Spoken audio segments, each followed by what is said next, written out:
a few events coming up that you may be interested in.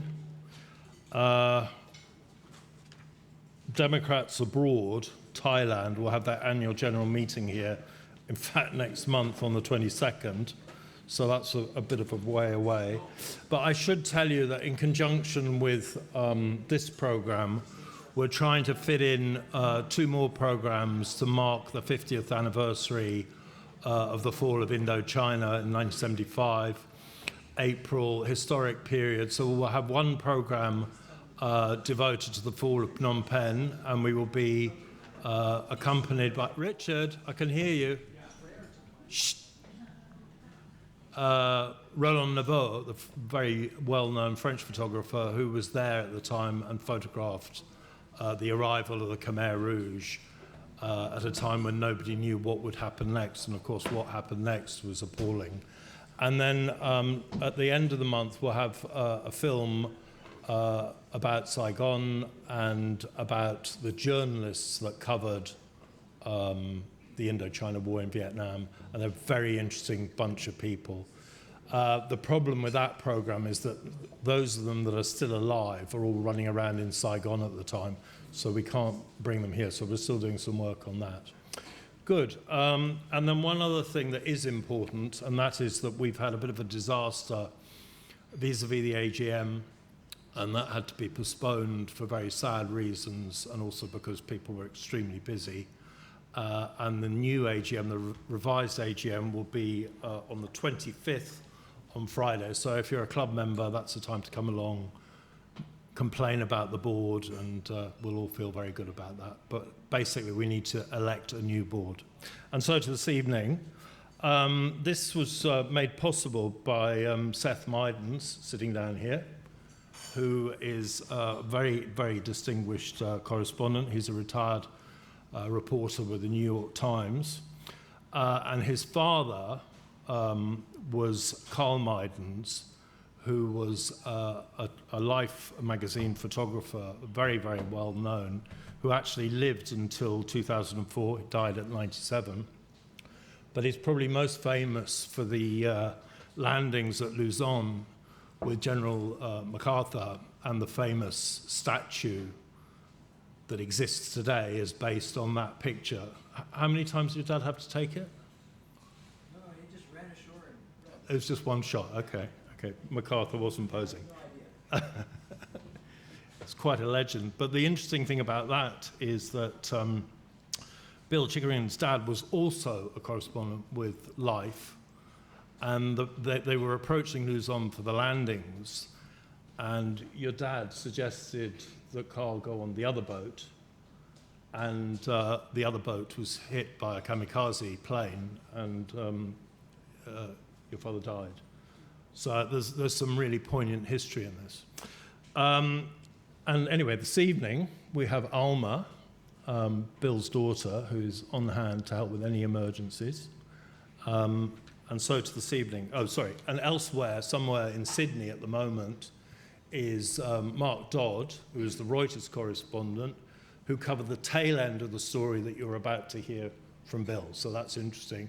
And with him is Michael Hayes, a very old friend of the FCCT, who was the founding editor of the Phnom Penh Post, and was also deeply involved in the reporting of what became of FULRO during the UN Transitional Authority in Cambodia period, which is 92-93, when these montagnards were discovered. So you're about to hear the story.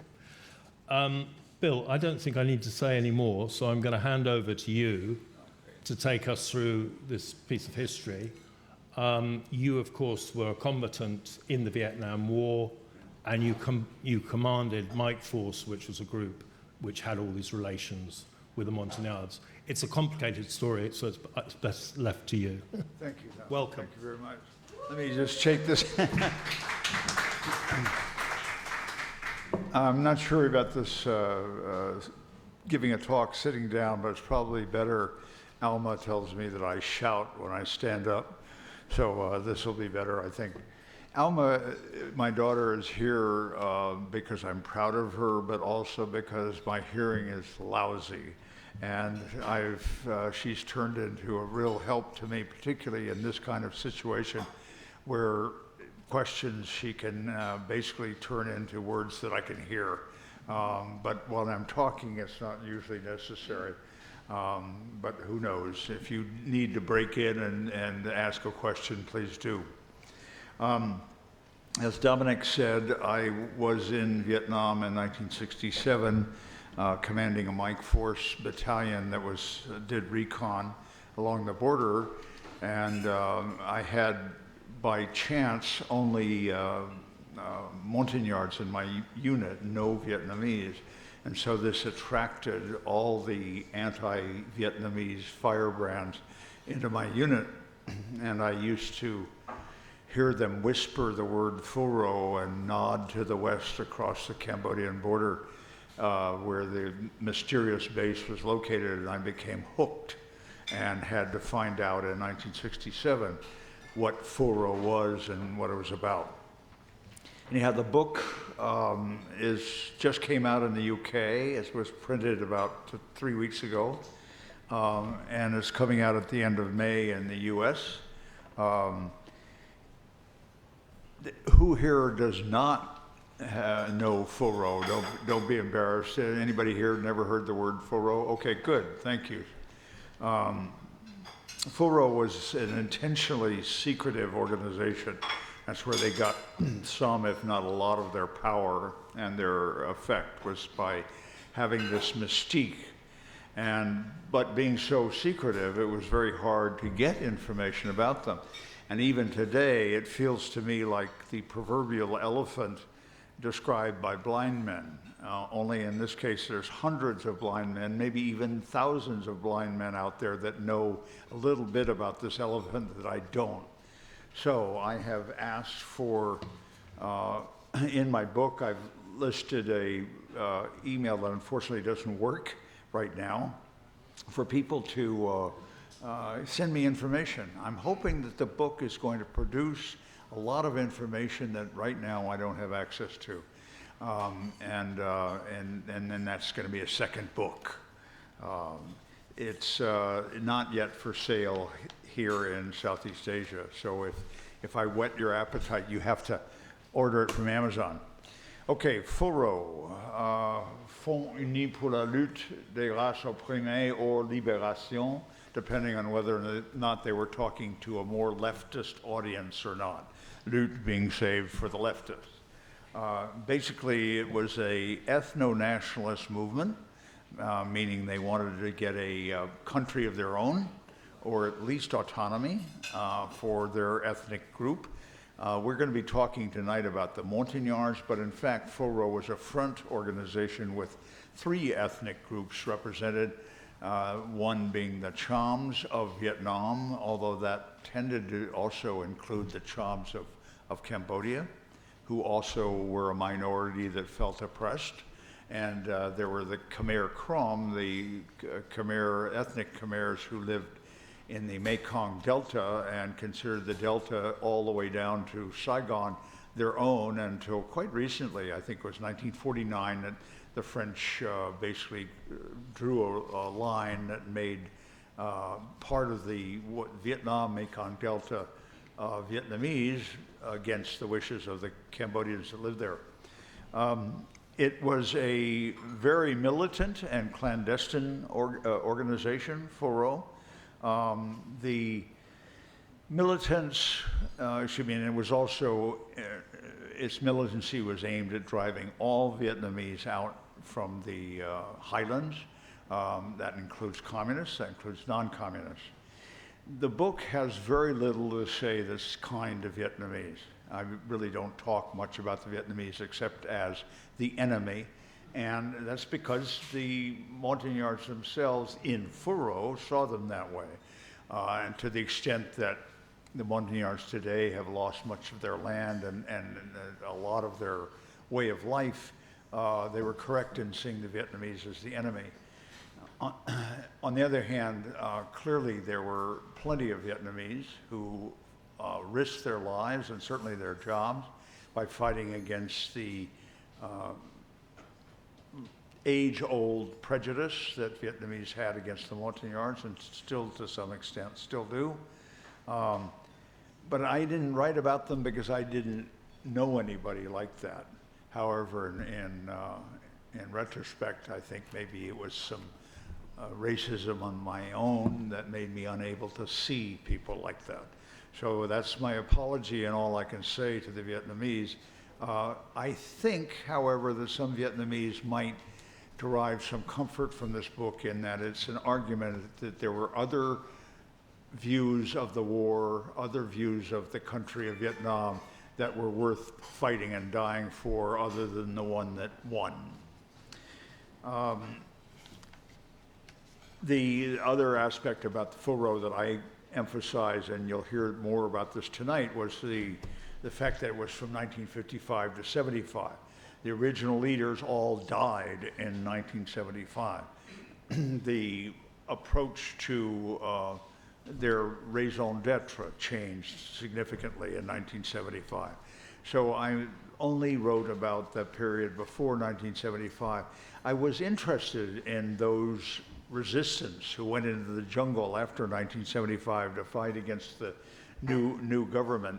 But I couldn't get both accurate and heroic stories from them. It seemed like they were always on the run. They were paranoid. They had reason to be paranoid. They were worried about informants in their midst. At one point, a leader was assassinated because he was suspected of being talking with Hanoi. And, it just was a difficult, dark situation, and not one where I felt I could discern the truth, and so I did not write about it. Tonight, I'm going to tell you how this book came to be.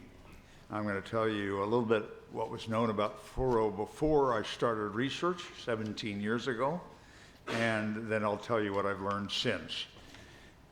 The book came to be fairly simply. I told you that I was in Vietnam and I was fascinated by FULRO, and when I had my first chance, which was 6 years after I got home, during the period right after the Paris Peace Accords, I went back to the Vietnam highlands and then from there to Phnom Penh to look for the leaders of FULRO. I found 4 montagnard leaders.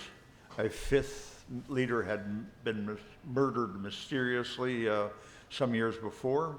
And I also found the mysterious Cham colonel / later brigadier general who was supposedly a puppet master of FULRO.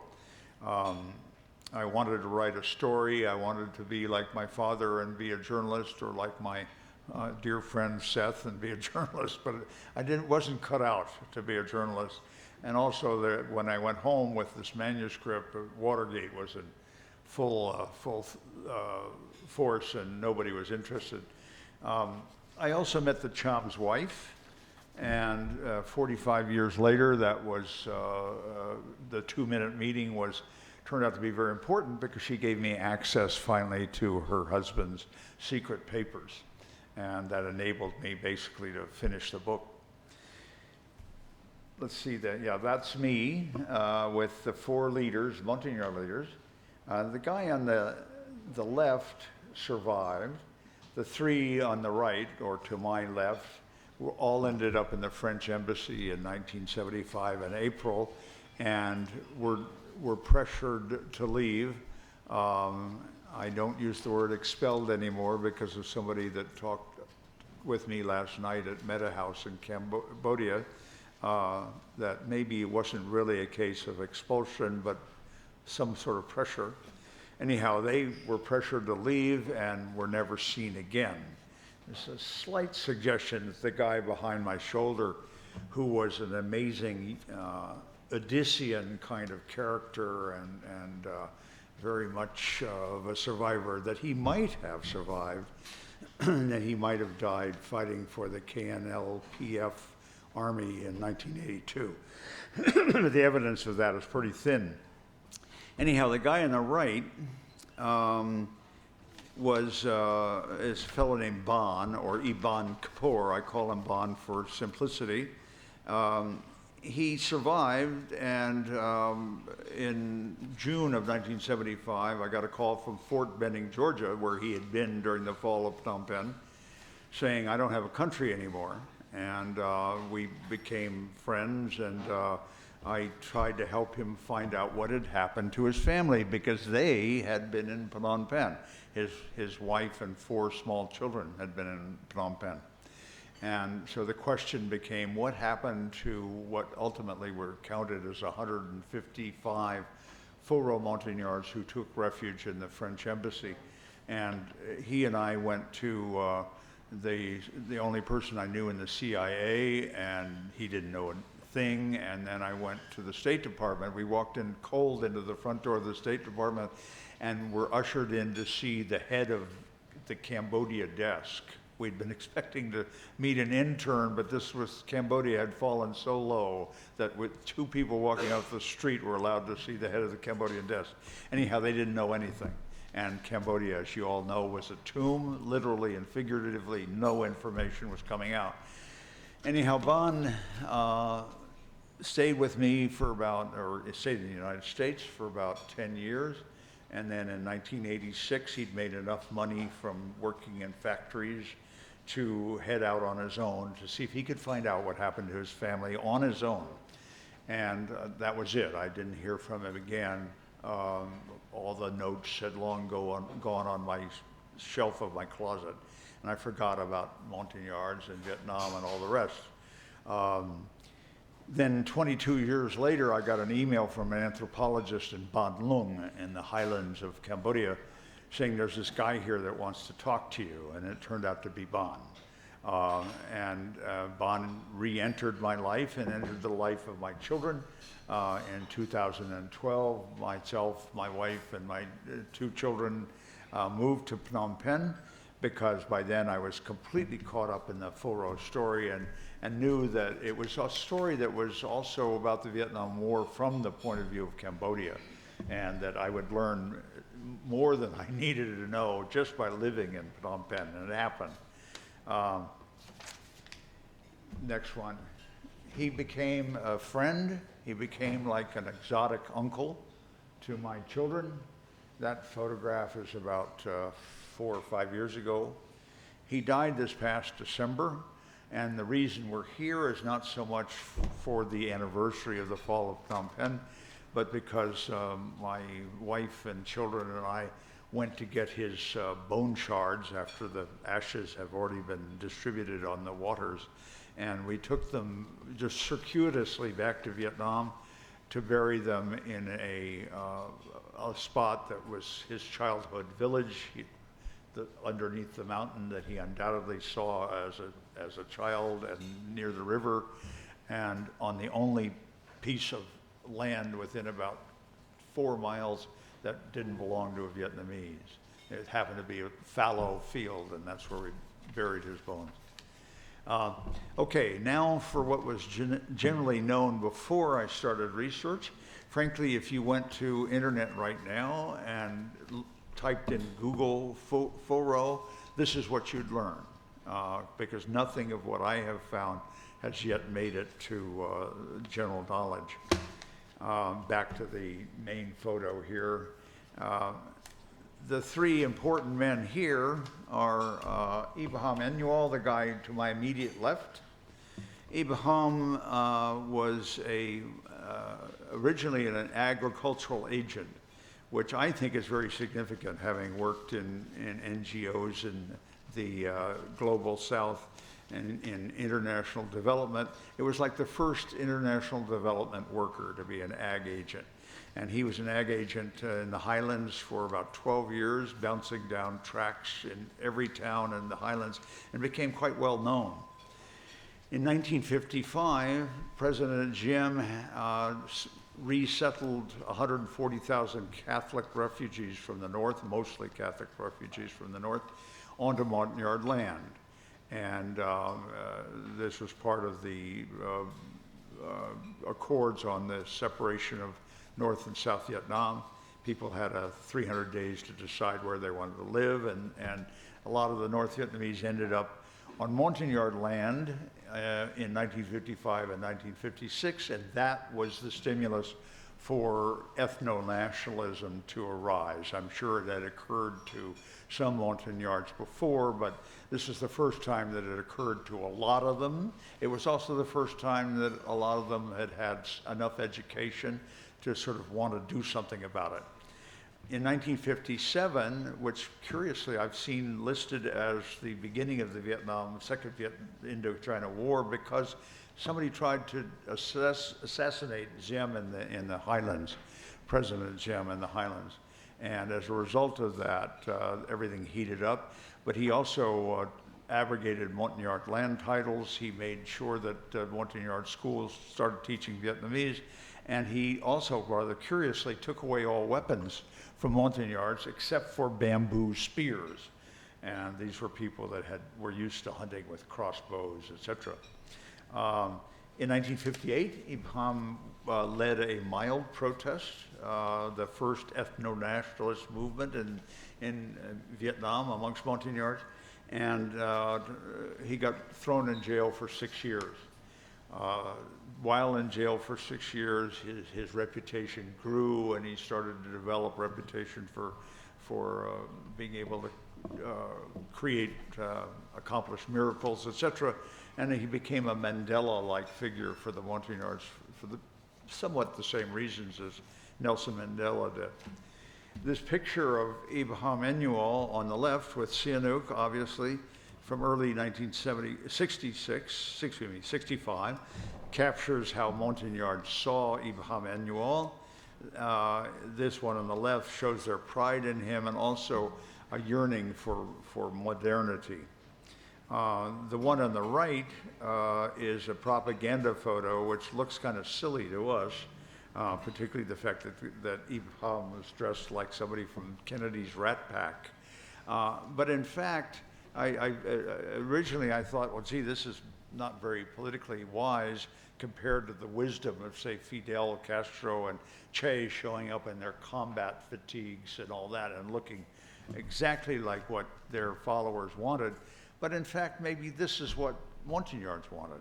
Maybe they were tired of soldiers. Maybe they were tired of war. Maybe they were much more interested in a leader that could wear a little narrow tie and had shiny shoes than they were somebody that would have worn combat fatigues. The other item in that photo is the crescent on the flag, which shows the early influence of Muslim Chams from Cambodia on FULRO, and eventually that was replaced by 3 stars when they realized the error they were making. But Saigon from that point on consistently tried to paint FULRO as having been captured and controlled by Chams. I didn't make it clear, but Chams in Cambodia are Muslim. This last photo here is for those of you that have spent time in the highlands of Vietnam, particularly many, many years ago. This was a fairly typical looking group of people, although the photograph is probably from the 1940s.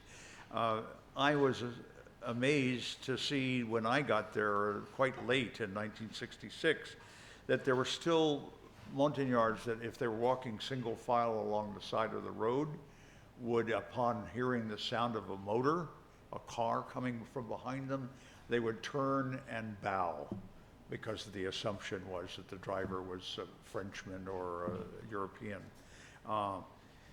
Most of Abraham Enual's followers were probably more modern than this group, but it's helpful to remember that not all of them were. Finally, about what was known, final item about what was known about FULRO was that this is about Abraham Enual. In 1968, there was a schism within FULRO, and Abraham Enual, who by this time was clearly committed to a moderate course, which meant trying to improve the lives of Montagnards within South Vietnam itself, and he wasn't that interested in revolution. He was arrested by the FULRO militants and taken back to Phnom Penh, where from that point on he was sort of under house arrest. but thousands of his followers, more moderate followers, most of them Rade, because Ibrahim Annual was Rade, had basically turned around and went back to South Vietnam. The ones that remained in Mondulkiri, where the base was located, were Jirai and Rade, but they were all militants. And they were the ones that ended up going to Phnom Penh, and they were the ones that ended up dying at the hands of the Khmer Rouge. The other leader of note was Paul Ibn Sur. Paul was educated at Lycée Yersin de Lat, then Sorbonne, probably at the insistence of Lon Nol. And Lon Nol played a large role in FULRO, but I think as a sort of an avuncular advisor. He had a parallel fanaticism to the Cham that we're going to meet. The Cham believed that the greatness of Champa had been taken away by the Vietnamese who stole their land. Lon Nol believed that there was a greatness to the Mon Khmer people that was related to the montagnards in the highlands that spoke Mon Khmer, whereas the Cham thought that the montagnards in the highlands that spoke Chamic language, that they were all part of his dream of getting back Champa. I didn't make that very clear, forgive me. I had not been interested in Paul until I came across a book by Francois Bizot called The Gate.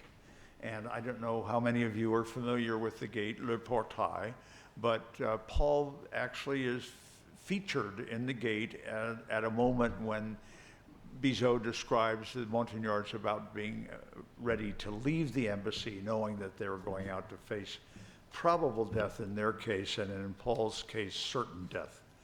And Bizot paints Paul as having been unable to stand up, that he was sitting on the grass and trembling and chattering, and that he shit himself, that he lost control of his bowels. And then at some point, Bizot says that somebody came and gave him a brandy, and that gave him back courage, and he stood up and he led his men out of the embassy, and he then complimented Paul for his courage, but in fact only had just destroyed this guy's reputation forever. I had met Paul and did not think he was a sterling character. He was a man who was cursed with being very, very good looking and having great success with women, and that really made him into a bad father and a bad husband. But I don't think he was a coward, and I don't think he was even a bad soldier. And so I was a little suspicious, and Bizot had also said that Paul was had been handsomely paid by the Americans, and I knew that was false. If anything, Paul probably got indirect pay from the French, not the Americans. So this pissed me off, and I decided that I needed to investigate it a little bit more, and I think when I interviewed Roland Neveu, it was mostly on this subject, was did he see what happened right before the exit from the embassy? But unfortunately, most of the photographers and reporters apparently were kept away from that particular moment. So I didn't get many answers other than no, they didn't see something like this. But they couldn't say for sure it had not happened. There's two missing men in this group that I mentioned to you that ran FULRO. This is the guy that was murdered. And he was, by all accounts, just an extraordinary leader, intellectual, etc. He was very intense, first in his class, always a very 60s firebrand intellectual type. I call him Dunn in the book. His name was Y Dun Adrong. He was very leftist because his father had been jailed for being a Viet Minh, and really jailed, like years. But I really don't think there was any possibility that he could ever have collaborated with the communists, simply because he was also extremely anti-Vietnamese. And that was the whole purpose of the organization that he helped found, FULRO. And then where Dunn first showed up was as leading a rebellion, the very first public action of FULRO was a bloody rebellion in 1964, September, where the Montagnard troops that occupied 5 Special Forces camps rose up and killed 73 Vietnamese in cold blood. And this was over the course of probably 12 hours. It was clearly intentional. And he was the leader, even though he had no military background, but he certainly had the background of being a charismatic character. And he was a school teacher. And so the school teacher led this rebellion that killed 73 people. I was amazed by how bloody it was and wondered about that, and later came back to that subject. The 6th person that we need to talk about briefly here that was generally known, and if you go on the internet, you'll read more about him than the others, was Les Kosem, was the Cambodian Cham that was supposedly the puppet master of FULRO. There's no question that Sihanouk had told him in 1960 to form a Champa Liberation Front. And another man very similar to him, a good friend of his, was told to form a Khmer Krom Liberation Front. And eventually, as I tried to say earlier, Les Kosem was not a small thinker, and when he wanted to get back Champa, he meant 2/3 of South Vietnam. And he also meant that the Montagnards in the highlands, in the Indochina saddle, the Rade and the Jarai, who speak a Chamic language as opposed to a Mon Khmer language, he also saw them as Highland Cham. He saw them as his brothers, and therefore he was going to liberate them and Champa as well. I think he was sincere about that, but the Montagnards very quickly started wondering whether or not he was more concerned about Champa. This quickly a timeline on what I've gone through so far, just to get it a little bit more clear in your mind. I'll let you read this. 140,000 North Vietnamese resulted in ethno-nationalism. The assassination resulted in the Montagnards having their weapons taken away. Ibrahim ended up in jail for 6 years for what was really a very mild protest, but ended up sort of Mandelaized. Kosem started FULRO on Sihanouk's orders. FULRO burst on the scene with a rebellion, and then in 1968, FULRO split. Ibrahim Emmanuel was deposed and taken back to Phnom Penh. In 1970, as I mentioned, but perhaps didn't explain too well, all the FULRO officers became officers in the Phanc Army of Lon Nol, simply because Cambodia could no longer be used as a platform for anti-South Vietnamese activities. And then in 1975, 3 of them ended up in the hands of the Khmer Rouge. Okay, all of that was preparatory for telling you what I learned in the last 17 years. And a lot of that was in about 4 years ago when I was given access to Kosem's papers. I should say that the Les Kosem's papers looked to me as if they were curated by somebody. I don't think they were curated by his family. They just don't seem to have the consciousness of what happened to him and what he was doing to have done that. There's no question that a Cham scholar who had been a young Cham soldier did take some of the documents out in order to help write a book called Du FLM du FULRO, but it's mostly a story about FULRO that's from the Cham point of view. But still, the stuff on FULRO itself, not from the Cham point of view, seems to me there's some things missing, but I couldn't find what they were. What I did find struck me as sufficient to draw some conclusions, and that's what I'll share with you. There's 2 questions that I wanted to answer. I think you can guess what they are. I've mentioned them already, that were very important to me or Bon, or both of us. The first is what happened to Bon's family after walking out the gate, and by that I mean immediately after walking out of the gate. It's clear that finding out what happened 4 days later or a year later is impossible. Hundreds of thousands of people have tried that in Cambodia, and it hasn't worked. I did put out, with the help of Yok Chang, that Seth introduced me to, of the DC CAM, I did put out a bulletin with the names and ages today of 86 of the montagnards in the embassy, asking if anybody knew them or knew somebody by that name or somebody that could be that person of that age.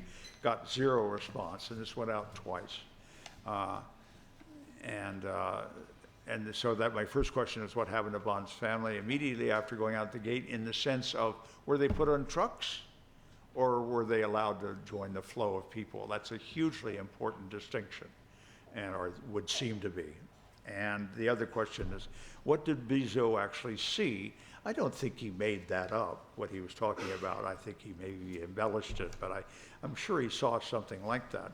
And so I wanted to know what he actually saw. And I did come up with an answer to my own satisfaction, but I'm not going to tell you because I want to leave at least some suspense so that you can go out and buy the book. And I will go to the more important questions now at this point. There were 12 questions that I asked myself and some unexpected answers, and we'll go into those now, and I hope that we'll be done in maybe 20, 25 minutes, and then you'll be able to ask questions.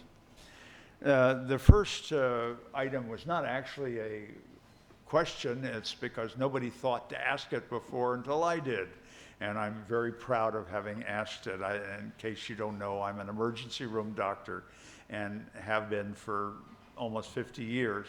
And I was struck by the fact that malaria in the highlands of Vietnam is a horrible kind of malaria, falciparum, and that it is not included in the history books. And of course, the reason it isn't included in the history books is because it didn't leave a footprint that people can tell from history, and that individuals recognized when it was happening. Death by fever was very common in the old days. And certainly the idea of mosquitoes as a vector was impossible to imagine. So yeah, I asked myself what characteristics malaria had that might make it a factor in history. And I believe that it kept the Chams and the Angorians from colonizing the plateau. And because the montagnards, or at least of the high plateau, were never colonized, I think that gave them the spirit behind FULRO, which they started some 60 years later. The first, this is the Coupet one, I think it would be number 1 still, I'm sorry, thank you. There was a French explorer named Coupet that came to the highlands in 1891 and ran into a bunch of Jirai warriors that he didn't like at all because they were arrogant. But he did say that he didn't think they had ever submitted to any power and that they had ever paid tribute to anyone. Cham scholars today, scholars of Champa, disagree. They assume that the highlands were colonized by Champa because there are 5 temples in the highlands, and the temples are presumably the best sign of colonization, and I think that's a reasonable assumption. But what I think is that they're not in the high plateau of the highlands, but they're on the flanks of the highlands. Just a couple of points here about malaria itself. I think it's kind of complicated, but it's very, very hard to figure out where malaria is unless you know modern theory about malaria, because the worst places for malaria are forests where there are constant mosquito bites. I mean, it's awful. People cannot avoid malaria, but in those places, they become immune. They become immune at the cost of 40% of their children under the age of 5. 40% of their kids under the age of 5 die of malaria. And then there's another group between 5 and 12 that are sick a lot. But after that, they're immune. And so they look healthy. And so to outsiders, the worst places are filled with people that look healthy and don't have malaria. Conversely, there's the penumbral areas, the one around those areas, that have only 15 mosquito bites per year as opposed to 20. They're the ones where people are constantly sick, because they don't get immune. They don't develop complete immunity. So those are the areas of, quote, forest fever. So, I mean, how are you going to know if you're an ancient, which is the best area to be in? The montagnards might have an idea. They certainly won't understand it, but they might have an idea that these apparently healthy forests are bad for outsiders. They might have figured that out. But the other thing that makes it really hard is that if you have complete immunity, have developed it all your life from having grown up in this area, and then you leave an area of high malaria for someplace that has no malaria at all, for as long as 6 months, you lose your immunity. Boom, it's gone. And then, even worse, when you get back into that country, the malarial country, the malaria you catch is even worse. And Bon, our friend, family friend, was one of those people that became immune as a little boy, but then was sent to the lowlands to be a soldier.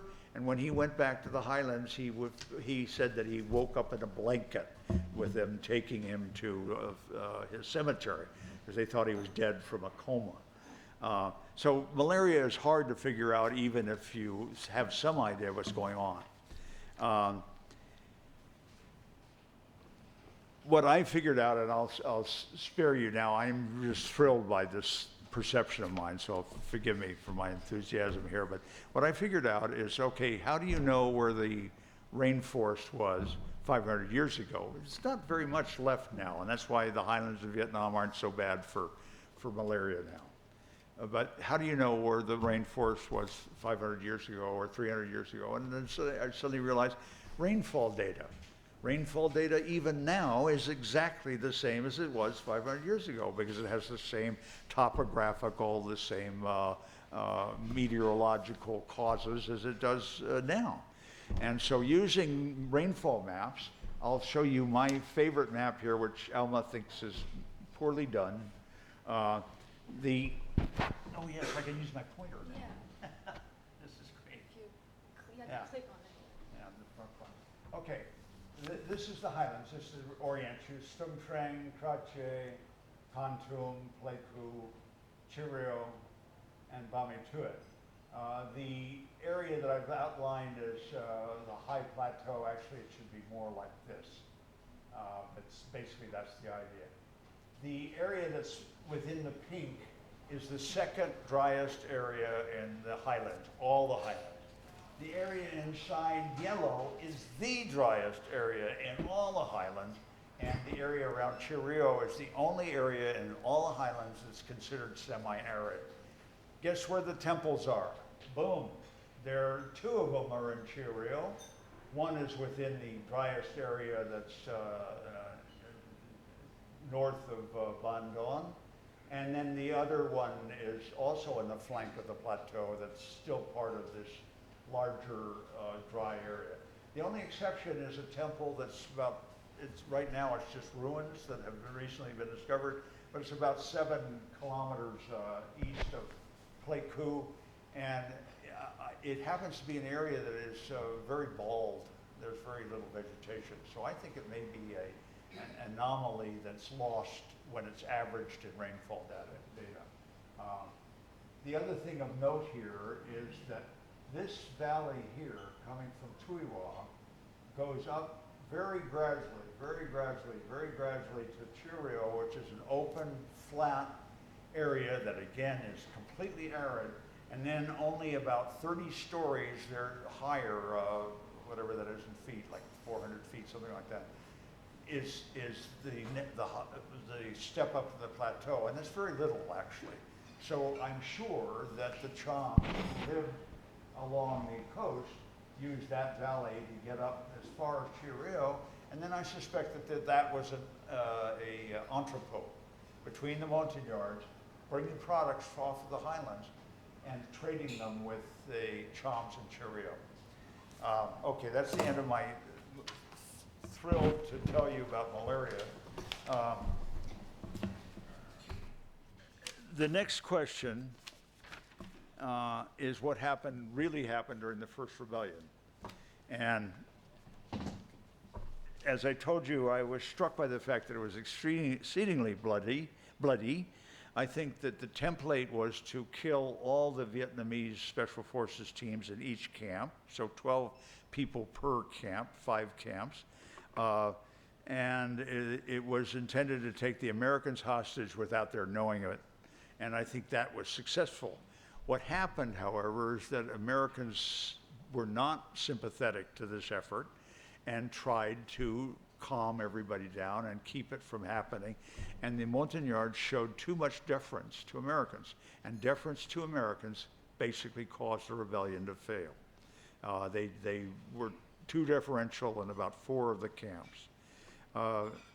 The question of excessive violence fascinated me because it seems fairly certain that the first rebellion, as opposed to a second one that took later, was surely pushed by the French through Lescaussem, who was unquestionably a man who helped the French, although he did so for his own reasons.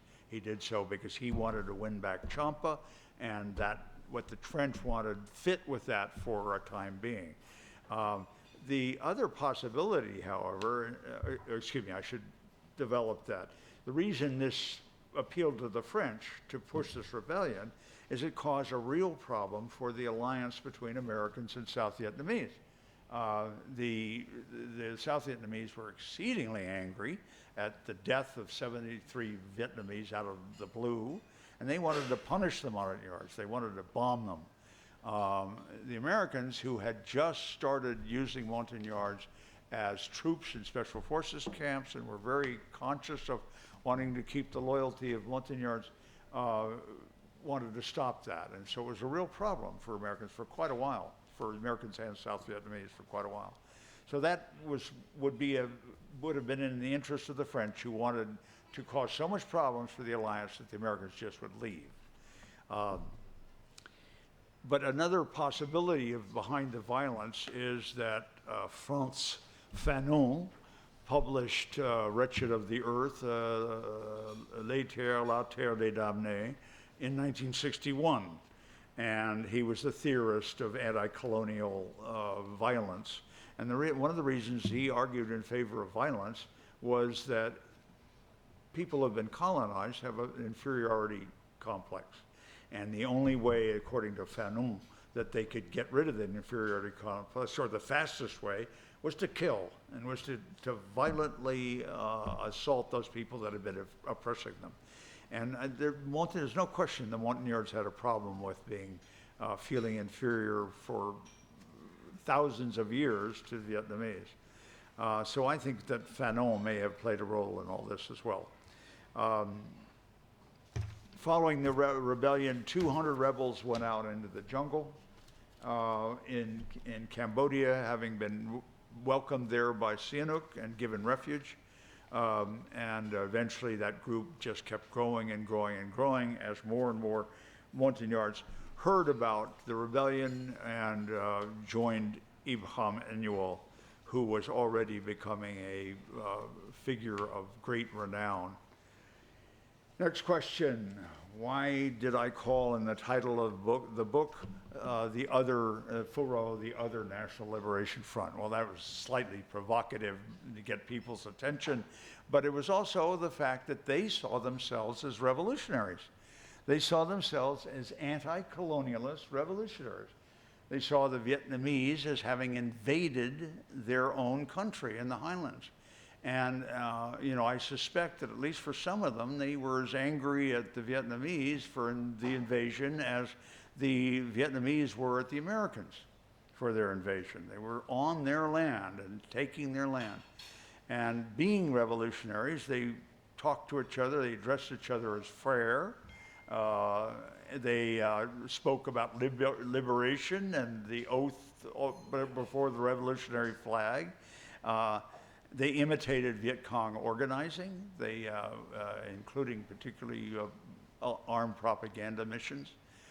So it's not a surprise that it's not a stretch to call FULRO the Other National Liberation Front.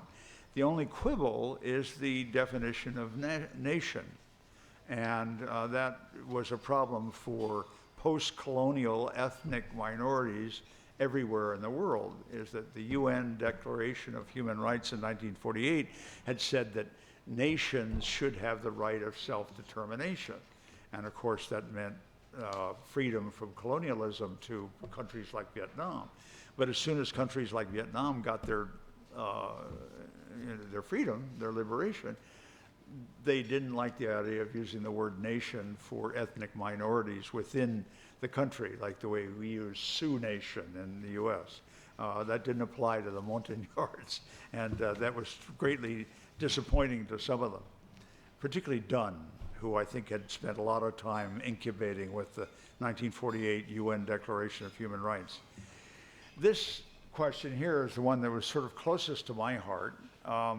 I worked with these guys. The CIDG were basically irregular soldiers that were trained and paid by Americans.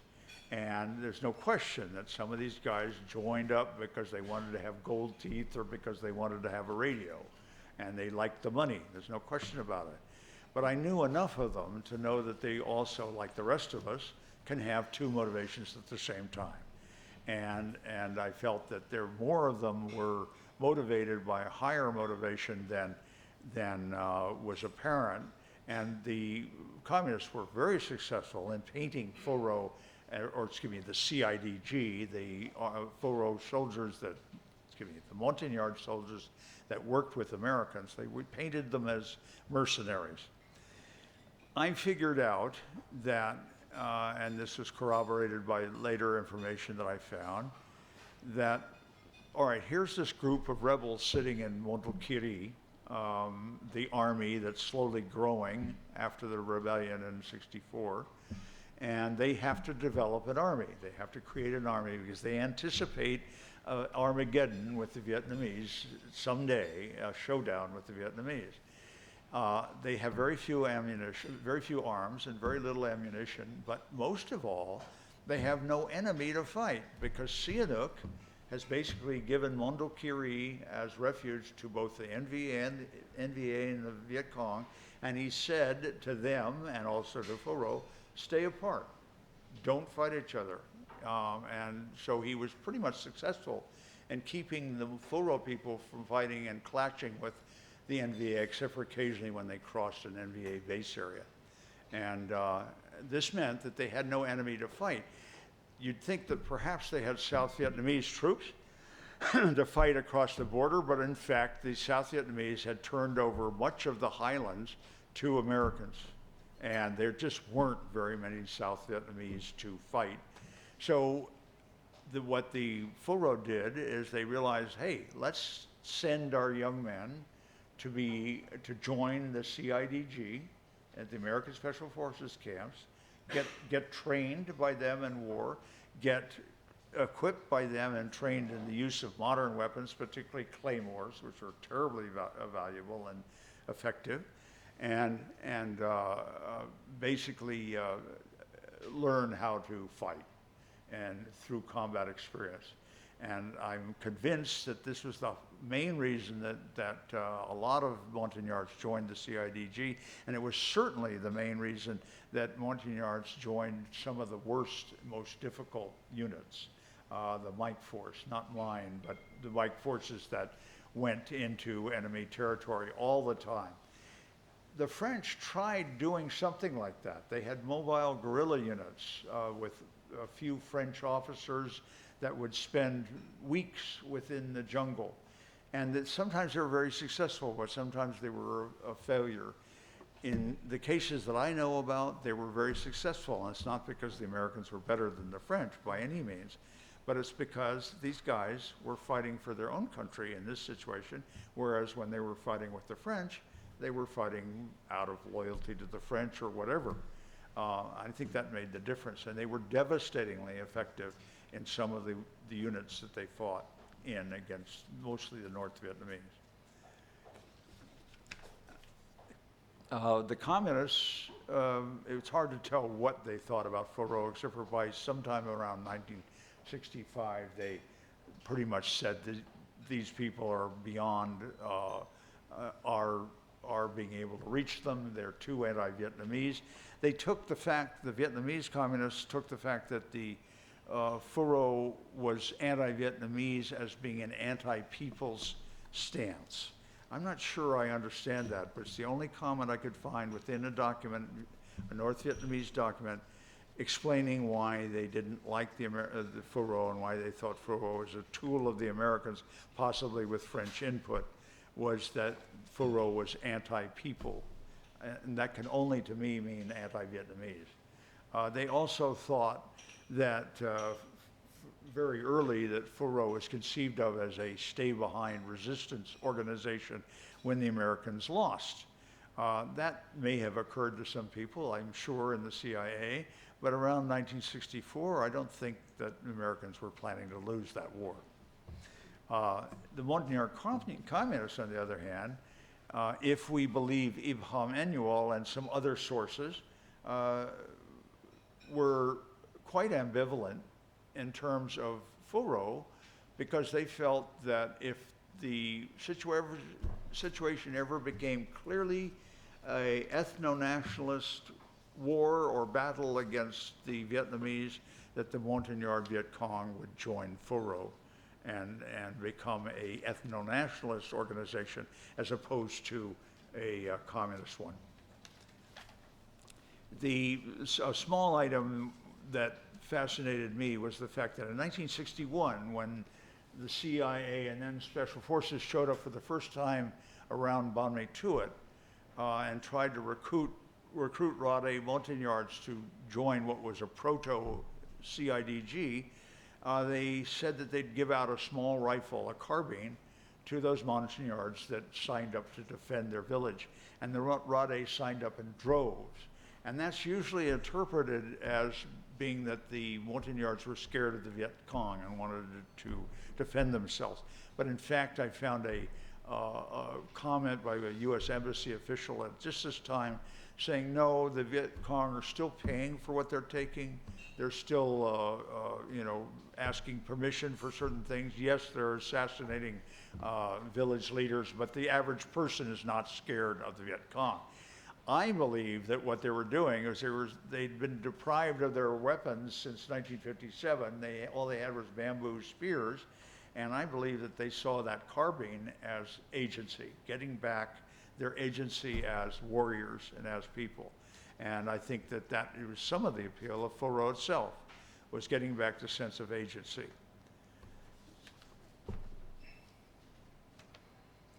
The rebellion in '64 may have been a little bit angrier because of the 6,000 carbines that were handed out. Eventually, the South Vietnamese army got so nervous that they took back 4,000. And you can imagine that really pissed off some of the Montagnards, and some of them became the rebels in 1964. Okay, next, the question of Jirai role. Do I have my hand? Point directly, okay. So far, it's just been Rade and Manong that are in FULRO, and this is 64, a little bit of 65. And then Jirai started to take place. And it's probably because just simply the Special Forces camps started marching up the border in terms of being established. And every time they established a camp, they trained soldiers, and those soldiers were, by definition, some of them already FULRO, and it reinforced the FULRO membership. But this sort of stopped with the Jirai. The Sedang, the Banar, the Katu, and Bru never really got too much into FULRO, and whether that was because they were somewhat less advanced is another question. But I think it's related to Chirio. Again, these are, oops, sorry, sweetie, go back if you would. That's me that did that, isn't it? Thank you. The other way. Thank you. The Cham, as I pointed out to you, Champa was along the coast of South Vietnam, and I think they used this corridor as a major approach to the highlands, and because that was Jirai country, that the Jirai were most Chamized of all the Montagnards, and that gave them a political consciousness, perhaps a sense of having been free and never dominated a little bit more strongly than any of the other Montagnard tribe. Okay, thank that's it. So I think that the history explains the Jurai having been a more potent member of FULRO after a while, and that showed up as a second rebellion, which took place in December 1965. And that you'll notice by the date that was about 8 months after the first Marines landed in Vietnam, in Da Nang, and it was 1 month after the Battle of Ia Drang, which was the first major battle by the U.S. Army in the highlands. And by that point, FULRO, at their base not too terribly far away from the Ia Drang Valley, must have been aware of the fact that this is it. The Americans are here to stay. By now, must have been evident to them that there was no way they were going to get Saigon to give up a chunk of territory, and that the only way that would happen would be with pressure from the Americans. I don't know that for a fact, but it seems pretty obvious. And so I think the Jurai particularly thought, this is our one shot. We got to have a rebellion that's going to really show what we can do militarily. And their rebellion was much more ambitious than the first one. They wanted to take 5 capitals instead of 2 in the first rebellion. It was primarily Jurai, but this time they kind of made sure that the Americans were at an arm's length. They thought they had achieved that by using many more local militia that were all Montagnard, with Montagnard commanders, and had no Americans whatsoever. The first rebellion had been seriously hampered by the fact that they wanted to capture the Ban Mae Tuot radio station, but when they got there, the Vietnamese radio operators had yanked the crystals, and they couldn't give off a signal that they wanted to.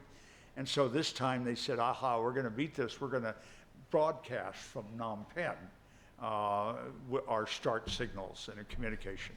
And then finally, I think they decided somewhat mistakenly, but they decided that the best way to deliver messages that wouldn't get intercepted by anybody that wasn't sympathetic to Montagnards was to do so by motorbike, Honda 90s. That might have been fine, except for the weather was terrible in December of 1965. The rains were much worse than it should have been at that time. The roads turned to mud wallows. Worse, the American Signal Corps got a hold of the information about the broadcast from Phnom Penh and jammed it. So the Americans by now were completely, obviously, against FULRO, and they jammed the signals of the Second Rebellion. And then finally, there's some evidence that the moderates within FULRO, and already there's a growing split, that the moderates within FULRO, one of them or 2 of them had tipped off the Vietnamese about the rebellion that's about to take place. Next question. This is something or fact that just surprised me, and I discovered this quite late from Lescosend documents, was the size of, in numbers at least, of people that said they were FULRO partisans, said that they were members of FULRO. Those of us that had contact with FULRO in the U.S. Army had no idea that the numbers were like this. But notice that within South Vietnam, meaning CIDG, by 1966, 15 to 20,000 of the CIDG considered themselves FULRO. And that's a figure from several sources, one of them being Cambodian intelligence. And then the troops within FULRO, within Mondulkiri, at the FULRO base, were 5,000 to 6,000 soldiers, armed soldiers, maybe not all of them armed, but close, and 15,000 dependents, men, women, and children, women and children. As, you know, trying to imagine that as, how do you feed something like that? How do you feed a group of people like that in the jungle? But I believe that they were at least 2/3 of that. That's an honest statement. And then finally, there is a statement made by Abraham Emmanuel to the visiting French Etienne Menach, who was de Gaulle's top man for Asia in 1966. Abraham Emmanuel claimed that if he needed to, if he had to get some help against the Vietnamese, that he could get 20,000 Montagnard Viet Cong to join him. And while this may have been a lot of boast there, I think the French had pretty good intelligence, and it's unlikely that it would have been entirely a lie. But I consider this just a real surprise. We didn't know this, that there were this many FULRO adherents. Finally, the question is a big one. It was who was using who? Everybody was using somebody. Who was using who? Our tendency is to imagine the Montagnards as too primitive and too malleable to be able to take care of themselves, and that these wily Europeans or Americans were actually, or Cambodians, were controlling them. I don't think so. I think it was more a case of transactionality, where, for example, in the beginning in 1964, when France probably benefited from the idea of this bloody rebellion and this 5 special forces camps, that also fit with the desire of the Montagnards, that also fit with the desire of l'Escocem. They all had slightly different reasons, but their conclusions were the same, their means were the same for a while. And I saw that as transactionality. The outsiders that we're talking about are basically secret services. And in South Vietnam, that was the SDECE plus French priests as sort of not official members of the French Secret Service, but certainly willing to give information. And the same thing applied to the Americans. The CIA was very close to the evangelical Protestants in Bami Tuet, and nobody hid that fact. Cambodia's Secret Service was basically l'Escocem, but I don't think the North Vietnamese or the South Vietnamese had any effect whatsoever because of the virulent anti-Vietnamese stance of FULRO. I think they tried, but I don't think it worked. I have tried to find out from the CIA what's going on, and I put in a FOIA 8 years ago. I think they've lost it. It's not even show up on their website anymore. Does anybody here know anyone at the CIA that I can contact? No? Come on. How about, did any of you ever know Drew Sawin, S-A-W-I-N? Drew was a son of a evangelical missionary in Bami Tuet and spoke perfect Rade, and was very important in initial American contacts with the CIA. But frankly, I am not impressed by what the CIA has exposed that they knew about FULRO. They knew a lot about FULRO within South Vietnam. They knew nothing about FULRO within its headquarters in Mondulkiri. So even if those files open up, I'm not entirely sure I'll believe it if they say, oh yeah, we controlled this. Interestingly, the French files should have opened up in 2023 because the French had a 60-year rule where after 60 years it should have been declassified, the Secret Service files. But Macron extended that. He moved the goalposts to 70 years in 2023, which happens to coincide exactly with the Vietnam War. So, we're not going to see any of the Vietnam War era secret French files until 2033. On the subject of outsiders' influence, we think they're fairly unsophisticated people, yet this Frenchman that met the Jirai in 1891 was very surprised. Yeah, I jumped on that one. I think I'm on 2.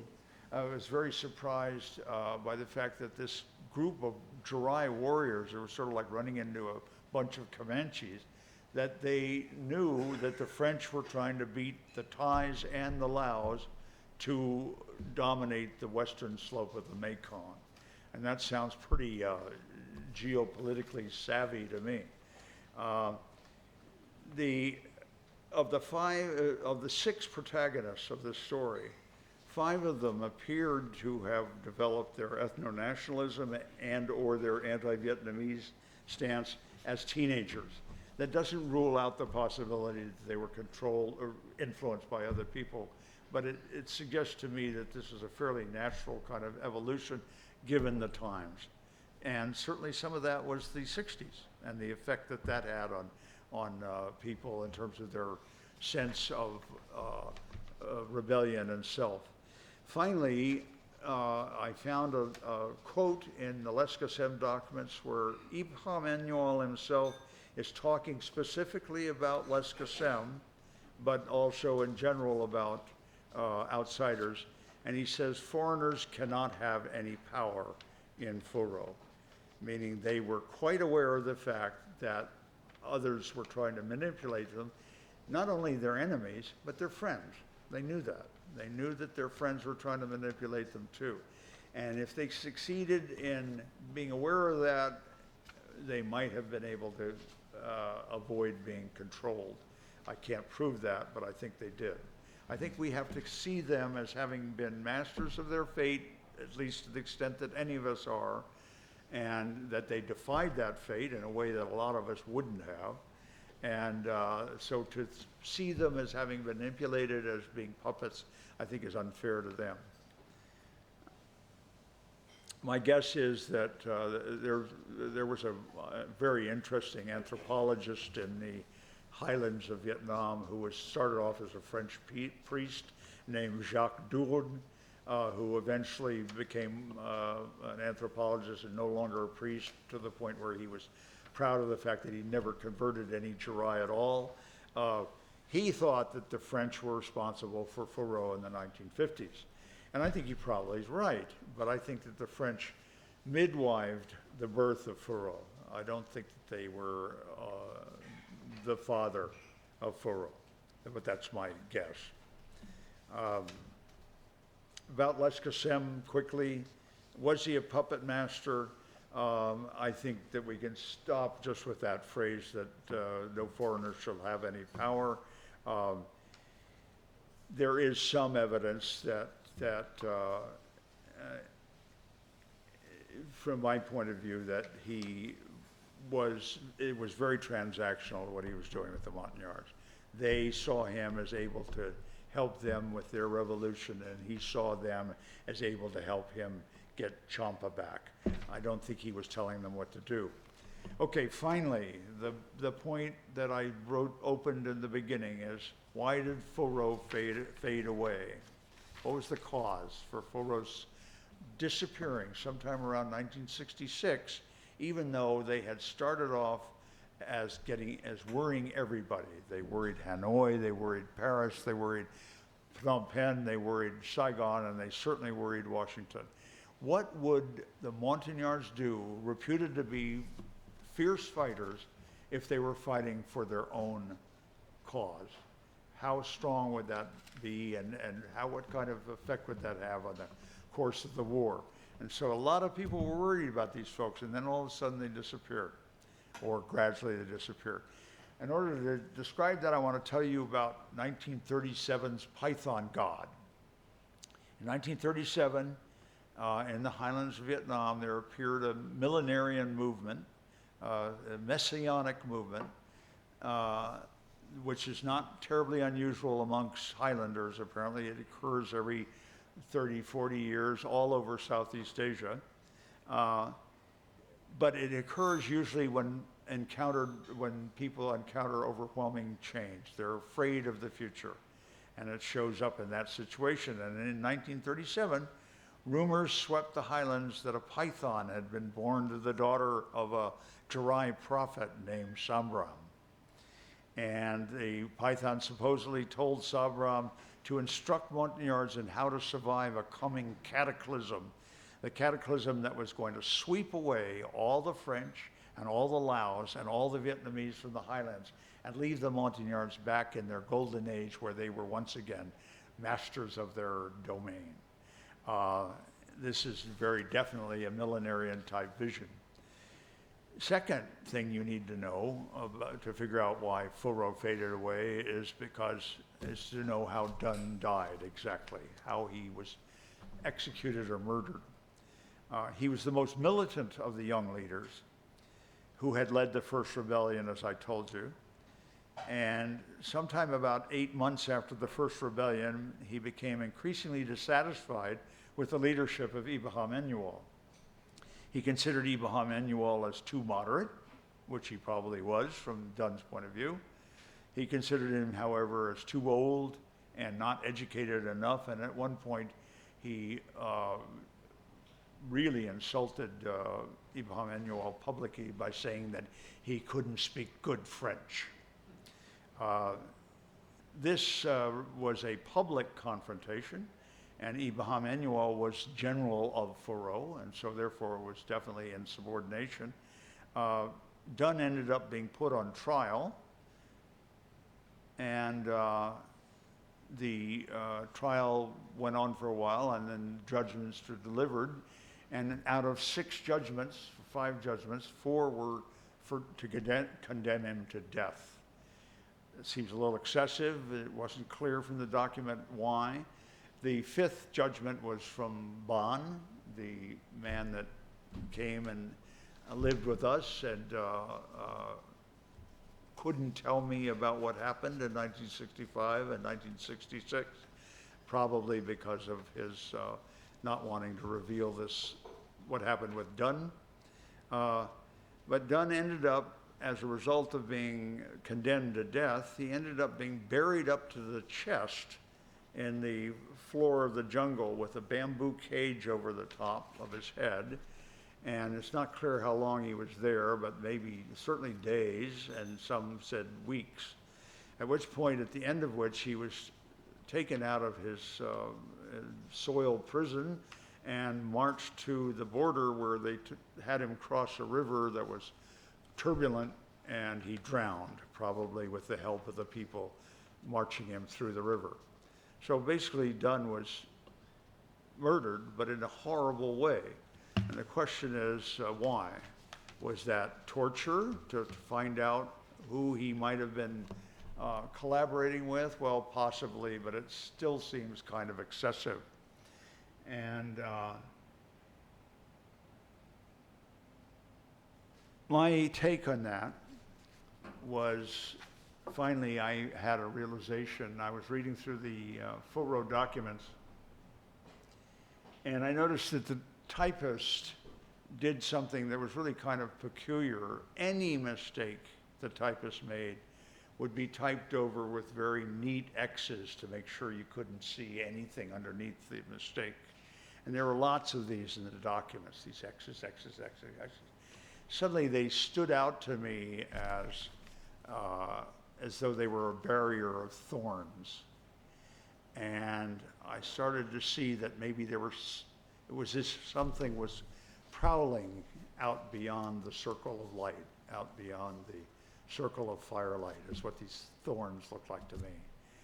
And I realized at that moment that Dunn died the way he did, not because he was guilty of insubordination, and not because he was guilty of attempting a coup, not even because he had committed the ancient capital offense of lèse-majesté, but because he was guilty of heresy. I think that there was a small group of Ibrahim Emanuel's followers that were so millenarian and so believing in Ibrahim Emanuel as a Messiah that for anyone to cast doubt on the true Messiah nature of Ibrahim Emanuel was to cast doubt on their own faith. And that basically it was as if Dunn was burned at the stake. Ironically, that was sort of true about all of them in the sense that the magical nativists that were the bulk of FULRO turned on the rational nativists that were the young 1960s radicals. And they ended up being burned at the stake by other young 1960s radicals who were the Khmer Rouge. But that's my take on FULRO, and that's my story, what's in the book. Any questions? No, before we do that. Yeah, well, that's right, you've got comments. Can you bring them in? So we've established that there's a gap here between where they disappeared, and The Gate. Francois Bizot wrote the book The Gate in, 2003? And he was sitting exactly where you are now, talking to us about it. Anyway, here they are. Mark Dodd, Yeah, sure. you reopened the Reuters Bureau in 1991 after it had been shut down in 1975. So you went in there to do that. And then you hit upon this story. So I'll just let you tell that story quite briefly if you can manage it. Sound. Dan, where are you? All right. How's that? Start again. We can hear you now. Okay, sure. So a little bit of context here is with the deployment of UNTAC following the Paris Peace Accords, the Australian contribution to the UN mission was a force communications unit, which meant that signallers were deployed to all the military, the various sundry military detachments around the country. And what's not so well known is that many of the best signallers were members of the Special Air Service, which is our elite Special Forces regiment. And it was a Special Service Corporal, Fraser McKenzie, who was based with the Uruguayan Marines up in Mondulkiri, who first encountered FULRO, or a delegation of FULRO during a patrol, which was very close to the Vietnamese border, in about the end of June, from memory. So we fast forward now to August. I'm with a Major Peter Bartu, also of the SAS, who was General John Sanderson's Chief of Staff.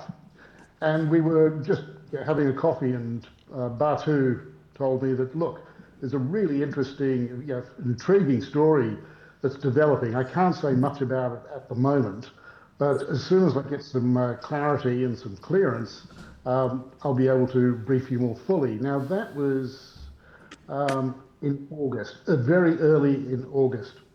So as a result of that, about 2 weeks later, I did have another discussion with Bartu, and he gave me this rather extraordinary story of how Fraser McKenzie, while on patrol, this Aussie signaller, had encountered this FULRO, basically the fifth faction, if you like. The UN Accords, as you know, prescribed the demobilisation of the four factions, the two non-communist resistance factions, the Khmer Rouge and SOC, State of Cambodia. But here we've got suddenly a fifth armed faction has presented itself, and they were seeking, initially, I understand they were seeking weapons to defend themselves from the Vietnamese when they were told that the UN certainly couldn't help them with that. Then they sought refuge either in France or in America. The question then became, okay, negotiating with the Hun Sen government to allow them to be repatriated into Phnom Penh, where they would be put in a secure compound, because obviously they had a lot of enemies in Cambodia, and the Vietnamese were leaning on Hun Sen to have these, and the UN, by the way, to have this FULRO, and I think it was 250 fighters altogether, 398 dependents. Michael might be able to clarify that. So there's quite a large, several hundred, not quite 1,000, who were going to, as it turned out, be evacuated to repatriated by the good officers of the UNHCR to, the United States. So I was able to report that story on September 1, early September. And then, obviously, my colleague Nate Thayer learned about it, I think, about 10 days later. Michael know the timeline there. And my next involvement was actually for the repatriation phase of the FULRO. So I had the opportunity to go with a colleague, Leo Dobbs, who many of you know or might know at the FCC there, and we went up by UN helicopter to this clearing in Mondulkiri, and we saw what was a very, very melancholy. I had an overwhelming sense of melancholy at watching scores and scores of these people being loaded onto these MiL-26, great big white helicopters, where they were being taken away to a new life. But they were surrendering their life where they'd lived. They were people of the mountains, as William said. They'd lived there. This was their culture, their homeland. I just felt it was very, very one of the saddest sights I've seen. And to be able to describe where they lived, this idyllic little village that was under the rainforest canopy. You would hardly have seen it from the air. There was a church there. There was their accommodation, their homes, community halls. All of that had been set alight as they'd torched it as they'd been forced to depart.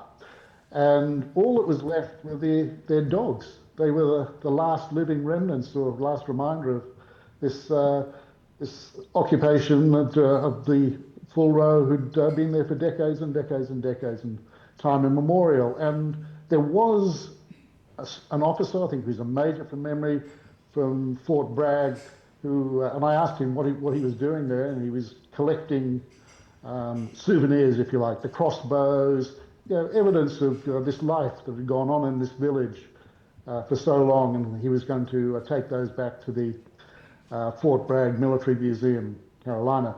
So I filmed that for Reuters TV, and really that was my involvement. So sort of initially reporting on the discovery, if you like, of FULRO, and then their very, very sad departure, repatriation from the highlands.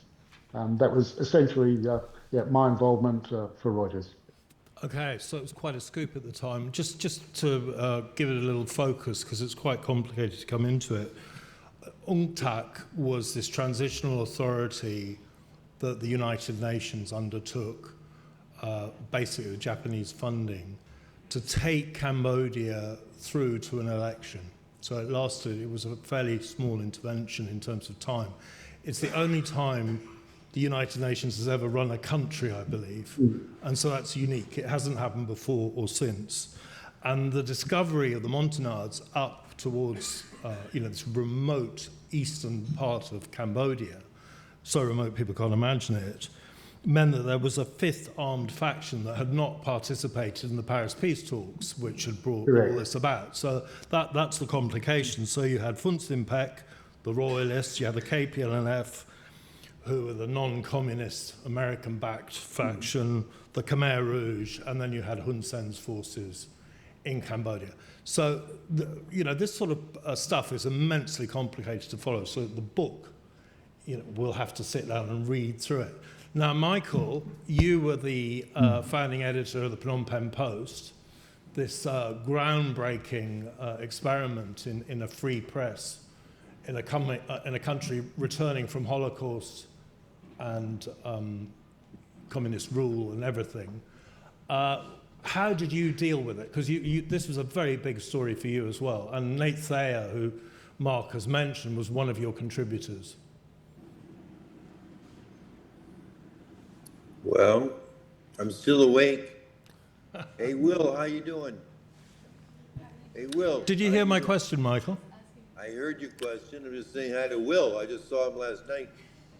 So, how did I deal with it? I mean, it was a great story, Of course we ran it. Nate ran it in the review first. Maybe they came out the same day as us because we all came out on Friday. And it was a front page story. And it was so exciting to see him dig around and figure out, what to do. And then he said, let's go up there. And so I tagged along with him, and we ended up flying into where FULRO was. And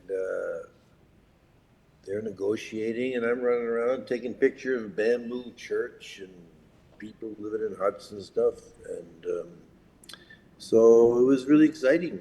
It was unbelievably exciting. And of course we would run it. It wasn't, it wasn't threatening to any faction in UNTAC. No, it wasn't. It was just different news.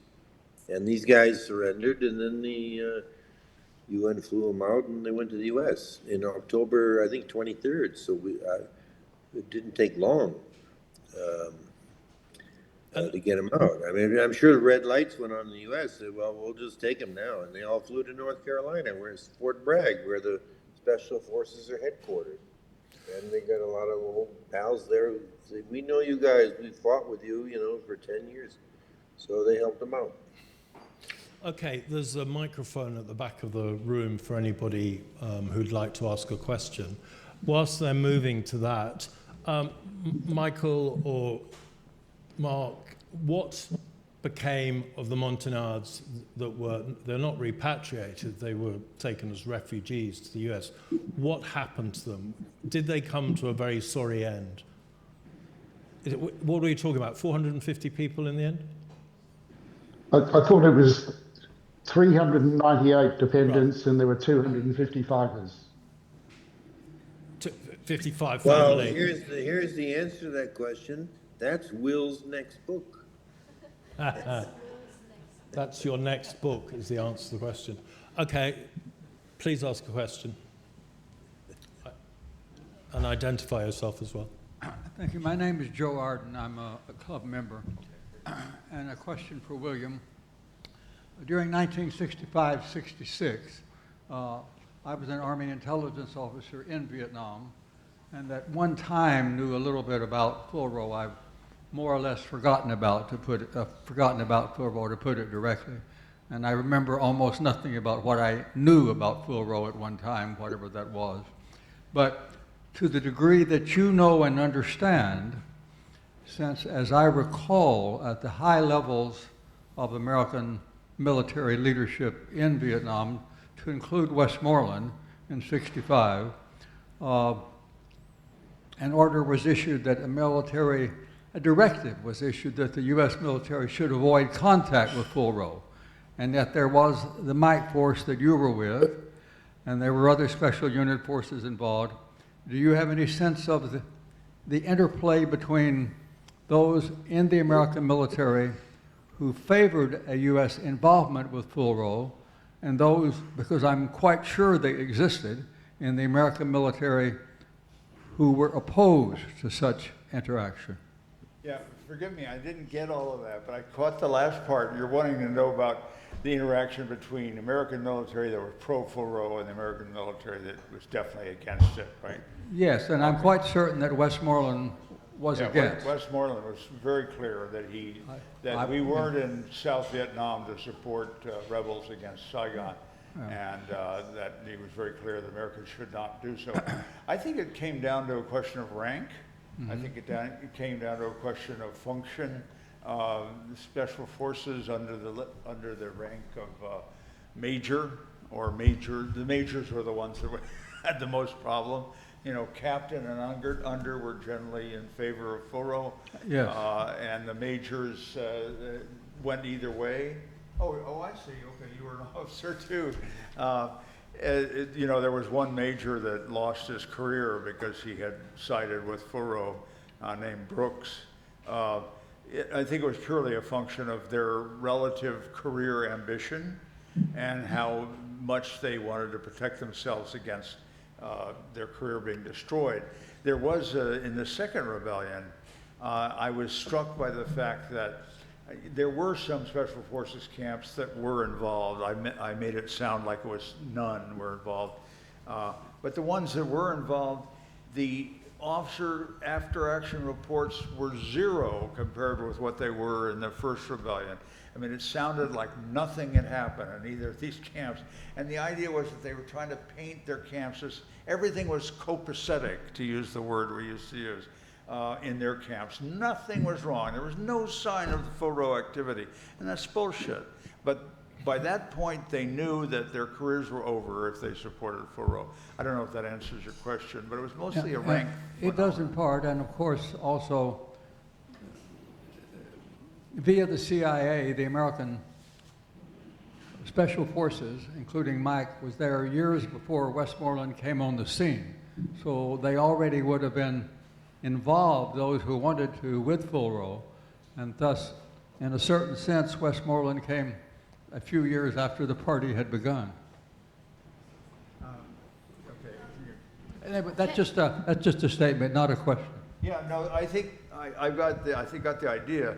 Yeah, there was, even before Westmoreland arrived, Yes, years there was before. already some division, and Yes. again, it was a rank thing. There was, the colonels and higher appeared aware of the fact that this just doesn't make sense to be supporting a revolutionary organization against Saigon. So there were some colonels involved in the rebellion, the 1964 rebellion, that very clearly represented the brass, even before the brass became Westmoreland. But I think it still was a phenomenon of what rank they were. Who were you with? I missed that. I was with the 519 MI battalion, but a very small group called Research and Analysis, which was 7 or 8 lieutenants and captains, all with graduate degrees, who didn't do anything but sit around and read and write for a year or so. Okay, so, but I mean, you were in contact with the CIA? Yes, All right. periodically, yes. I want to talk with you. Nothing so much cloak and dagger that I can relate to you, unfortunately. I do recall, dimly, which I thought about a small paper that I was either a first lieutenant or captain then, wrote that made its way up to Westmoreland, in which we were in favor of the U.S. involvement with FULRO, and that didn't get very far with Westmoreland. I remember that. Thank you. Right, sorry, Mark, you've had a long storied career in journalism. Where do you place the FULRO story? And we all know you always bring it up late in the evening, but you're off mic again. Switch sound on. Should that be working? Yeah, you're okay, speak. Okay, great. Look, it was certainly one of the most important stories that I covered in the 5 years that I was managing the Reuters operation in Cambodia. It really was, and just the extraordinary emergence of this fifth armed faction that nobody knew about, nobody predicted. And it really was. It was an extraordinary development, and I count myself as being privileged to have been able to cover it and report it. Yeah, so it ranks right up there. And just a little aside, if I could, weeks later, after perhaps the FULRO had been repatriated, I was at the Gecko bar in. Many of you might know or have been there at the Gecko bar, and I was approached by none other than Fraser McKenzie, who sought me out and he said, "Oh, you Mark Dodd," and I didn't really know what sort of reception I was going to get, and he introduced himself, and he said, "Look, I'm the guy that found these FULRO," and he said, "You've got to really understand how their extraordinary level of fieldcraft when they were on patrols." Now, I understand colleague Nate shot a little documentary of them wandering around with their guns, but he said their weapons, while very old, dating back to the 40s and 50s, were almost like they were new. So their attention to maintaining their weapons was absolutely brilliant, and their weapons were always effective. On patrol, when he went out on patrol with them, he said their spacing was so good you could barely make out the individual soldiers in front. And they came up to a tree where the FULRO had stopped around this rather large tree and were pointing to the faintest little outline at the base of the tree, and they said, "Look, the Vietnamese have sent a patrol around here," and that's where they lent the butt of an AK-47. And so that gives you an idea of just how brilliant and how rigorous their fieldcraft was. And that's when you ask, well, how have they settled back in Carolina? I think that shows you something that was lost, and I found that really quite touching, and certainly Fraser McKenzie found it very touching. Right, quickly. Just go to the microphone as well. Yep, please ask your question. Ernst Herb, I'm a Swiss freelance journalist. We forgive you. Whatever, well, starving. The same question again. you asked before, put this story in a larger context. You put it a little bit in the tactical context. I want to put it in a more historic context.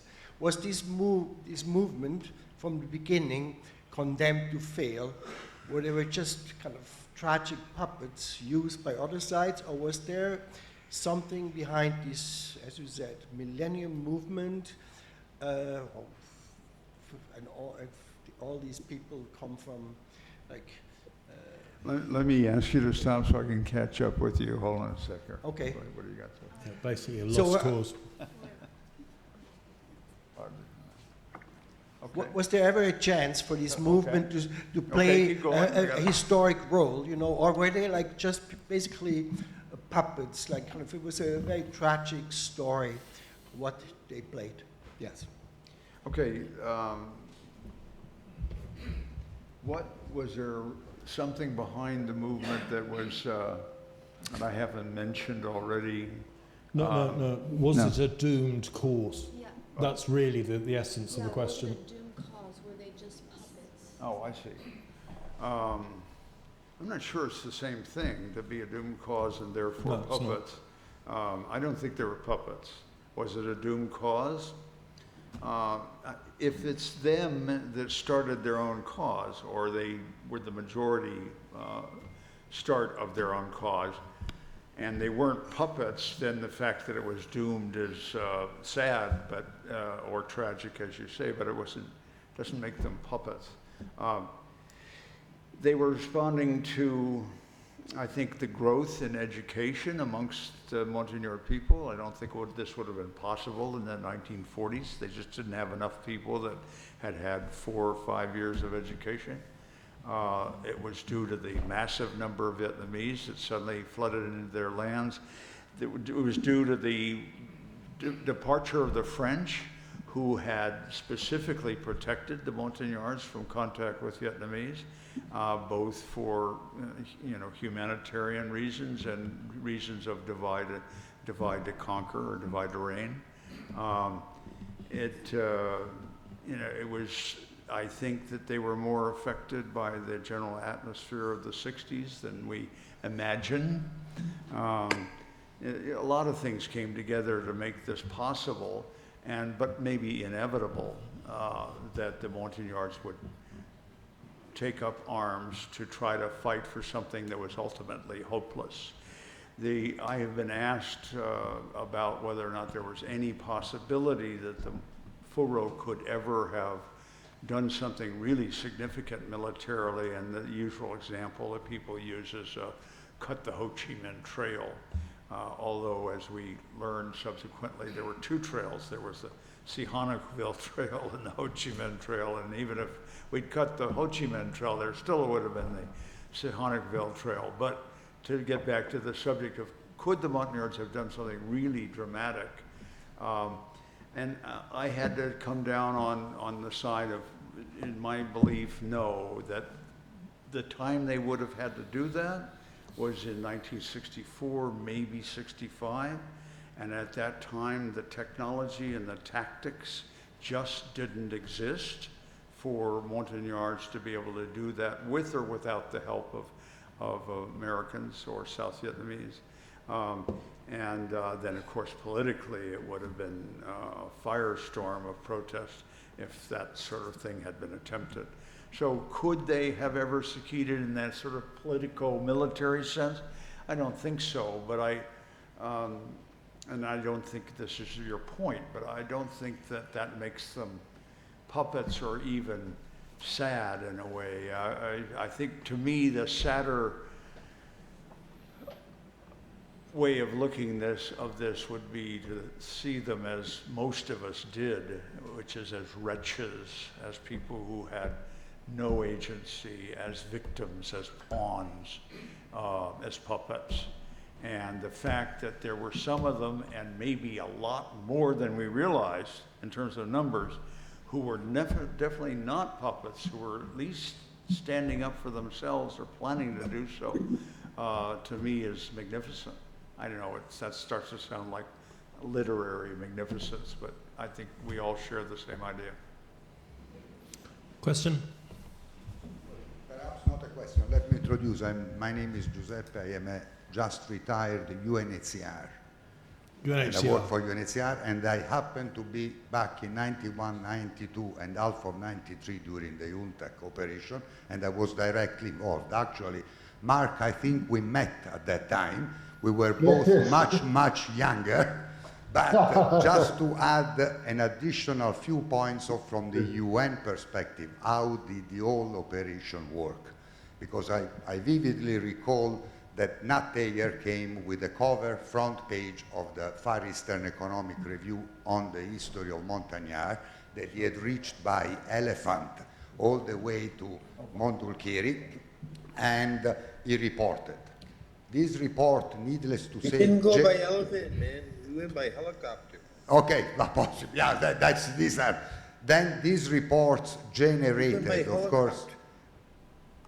Okay, high interest back in the US, of course, and given we are talking of 1992, so, and the Montagnard, as it was said, had been allied, of course, to the US forces, and it was already still back like that. So then the issue was, and the key question, would these people be dealt as refugees? And that would be politically extremely sensitive in those days, because they were Vietnamese, so refugees in Cambodia, so they should be repatriated to Vietnam. So we put aside the issue of refugees. But we had to, after the report on the Far Eastern, we had to organize a mission. And I was the so-called sacrificial lamb, because at that time I was the most junior one. And our office was led, many of you may know his name, Sergio Vieira de Mello, who died in Baghdad at the Canal bomb attack, but he was the head of UNHCR and part of UNTAC at the time.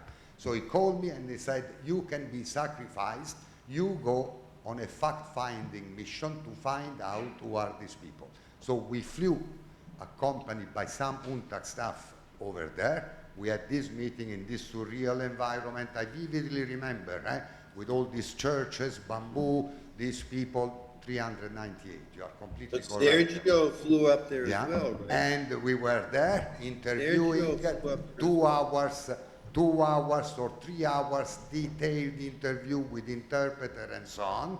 And then I flew back and I had to prepare a report, and Vieira de Mello constructed the whole issue about on humanitarian grounds, so not touching on the issue of definition of refugee. He sent it to the Secretary General, to the High Commissioner, seeking for support.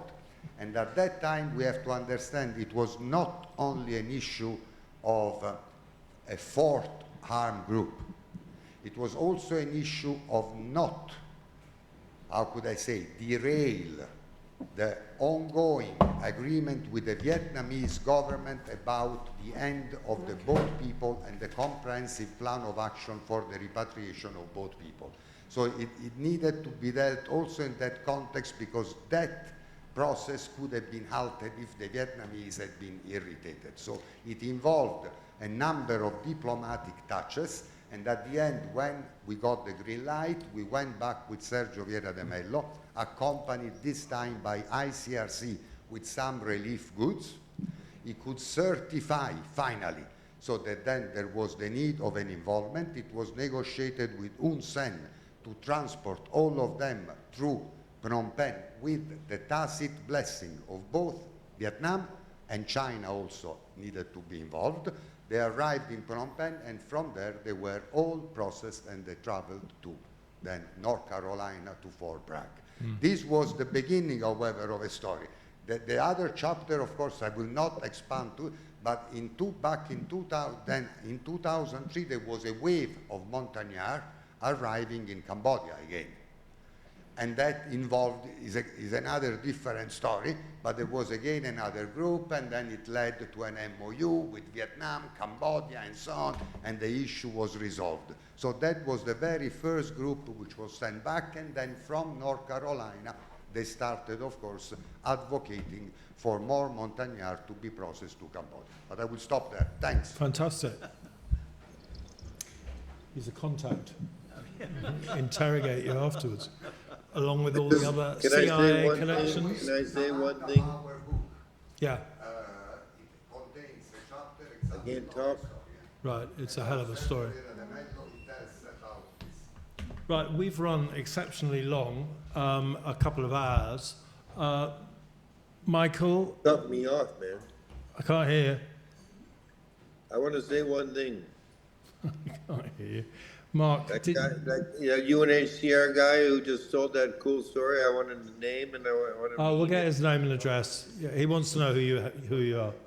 I And you know. can all meet up in the Groucho bar back in Phnom Penh. Gecko Probably. bar, sorry, not the Groucho. Mark, do you want a last word? No, you're good.